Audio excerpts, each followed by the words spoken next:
The 23rd of May 2026, a reading from the Common Buddhist Text, Guidance and Insight from the Buddha. Chief editor of this compilation is Maha Dr. Dhamma Kosachan. We are currently in the chapter 8 on meditation from the perspective of the Theravada tradition. We left off at the 5 hindrances and other mental defilements. The 5 hindrances as the main defilements which arrive.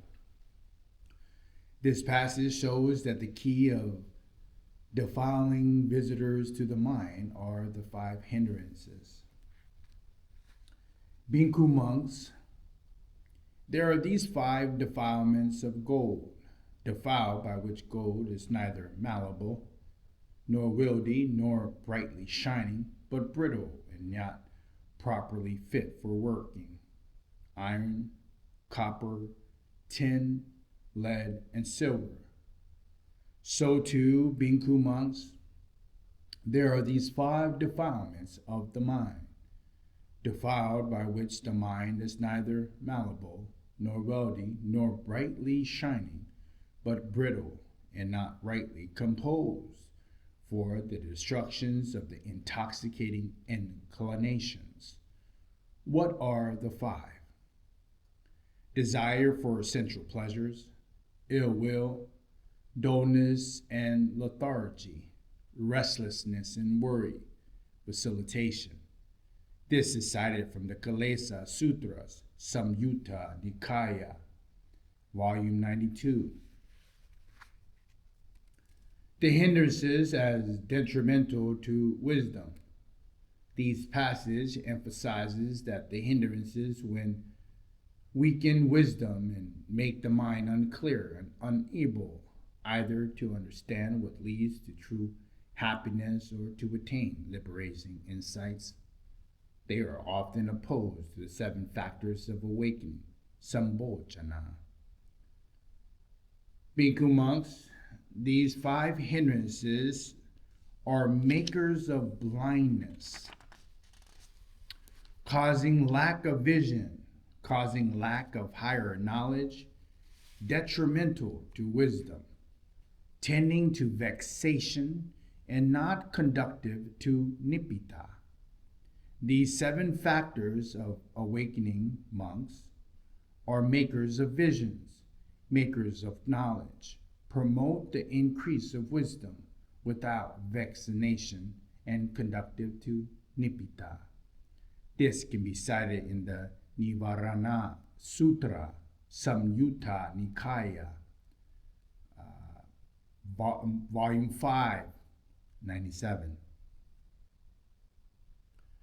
When a monk has not abandoned these 5 obstacles, hindrances that overwhelm the mind and weaken wisdom, when he is powerless and weak wisdom, it is impossible for him to understand what it is for the true welfare of himself, others, or both, or to experience superhuman distinction in knowing and seeing appropriate to the noble ones. This passage is cited in the Avarana Sutra, Anguttara Nikaya, volume 3, 63 to 64. Monks, suppose there were a pool of water that was clear, calm, and undisturbed, and a man with good sight stood on the bank. He could see the oysters and shells, the gravels and pebbles as they lie, or the shoals of fish as they dart about and are at rest. Why? Because the water's clarity. So too, it is possible for a monk with clarity of mind to know what is truly beneficial for himself, for others, for both, and for the experience superhuman distinction in knowing and seeing appropriate to the noble ones. This is cited in the Bhatnihita Chana Vaga Sutra 6, Anguttara Nikaya, Volume 1, 9. Overcoming the 5 hindrances. This passage likens the hindrances of the 5 things that limit one's freedom. Desires for sensual pleasures is like being in debt. One owes energy to the objects of one's own habitual desires. Ill will is like being ill, so that one has no appetite for anything. For when one is angry, nothing pleases one. Dullness and lethargy are like being in person or being in prison. For one is stuck in lethargy cannot rouse himself to apply oneself to enjoy anything. Restlessness and worry are like being a slave. One is bossed about by one's emotional highs and lows. And vacillation is like traveling through a desolate land, for it is barren period of indecisions and wavering doubt. Suspending the 5 hindrances is done either by hearing a step-by-step discourse, or as here, by meditation, which then allows the mind to enter the meditative concentration absorptions. Abandoning worldly longings, he dwells with the mind without worldly longings. His mind is purified of it. Abandoning the fault of ill will, he dwells with the mind without ill will and sympathetic to the welfare of all living beings. His mind is purified of the fault of ill will. Abandoning dullness and lethargy, he dwells without them, perceiving light, mindful and clearly comprehending. His mind is purified of dullness and lethargy. Abandoning restlessness and worry, dwelling unagitated and inwardly calm, his mind is purified of restlessness and worry. Abandoning vacillation, he dwells with vacillation left behind. Without uncertainty as to what things are wholesome, his mind is purified of vacillation. As a man who has taken a loan to develop his business, and whose business has prospered, might pay off his debt with what has left over, could support his wife, might think, before this I developed my business by borrowing, but now it has prospered, and he would be glad and be happy about that. Just as a man who was ill, suffering, terribly sick, with no appetite, weak in body, might after a time recover, regain his appetite and his bodily strength. He might think, before this I was ill, and he would be glad that and be happy about that.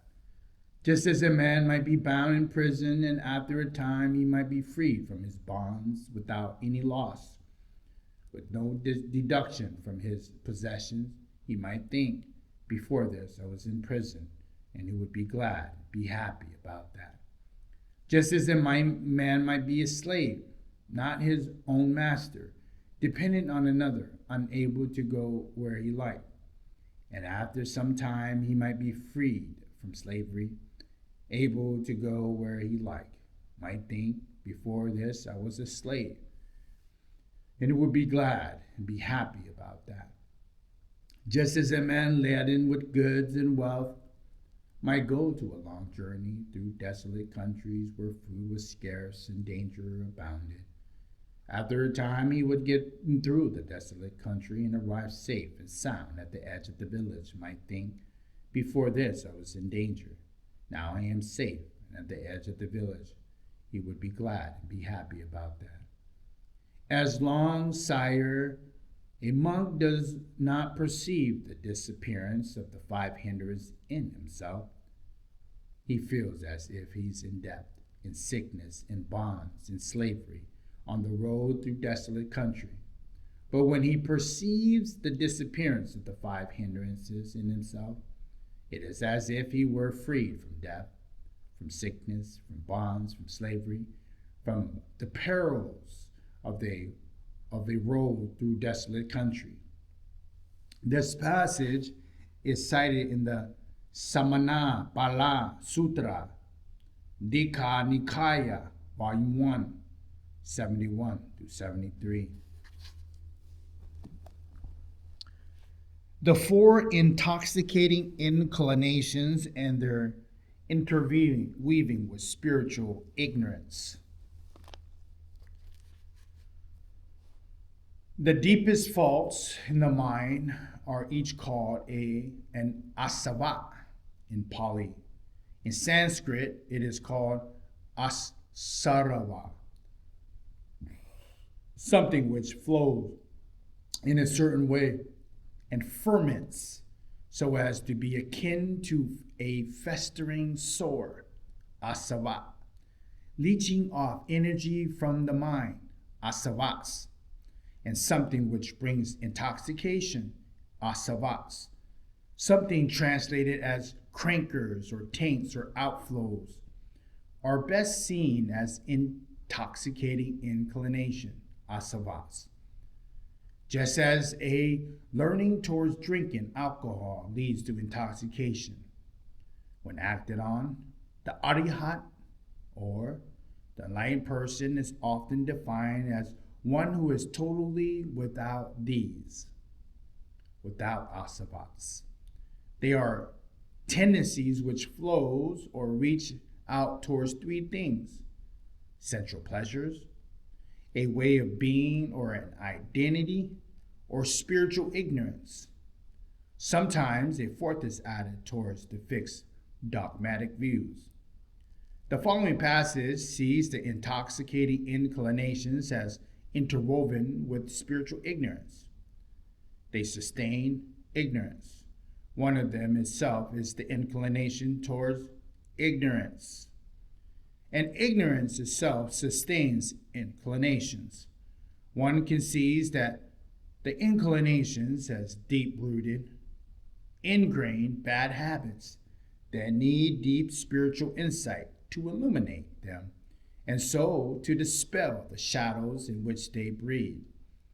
When the mind's radiance is uncovered in concentration, meditation, one must use the light to examine things very carefully and clearly. When the arising of the intoxicating inclinations of asavas, there is the arising of avijja, ignorance. With the cessation of the intoxicating inclinations of asavas, there is the cessation of avijja, ignorance. There are three intoxicating inclinations of asavas: the inclinations towards sensual pleasure, kamaguna, the intoxicating inclinations towards a way of being,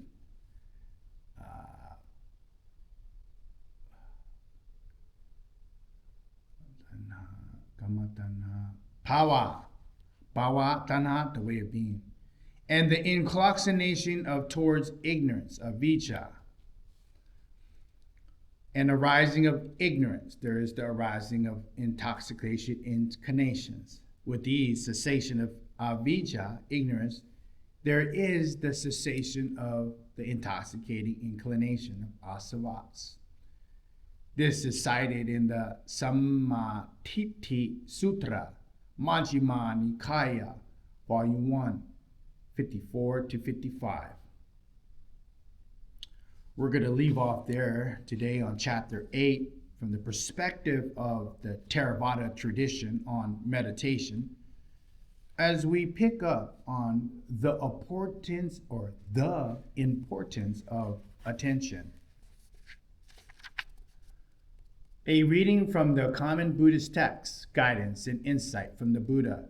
Chief editor of this compilation is Dr. Maha Dhamma Kosachan.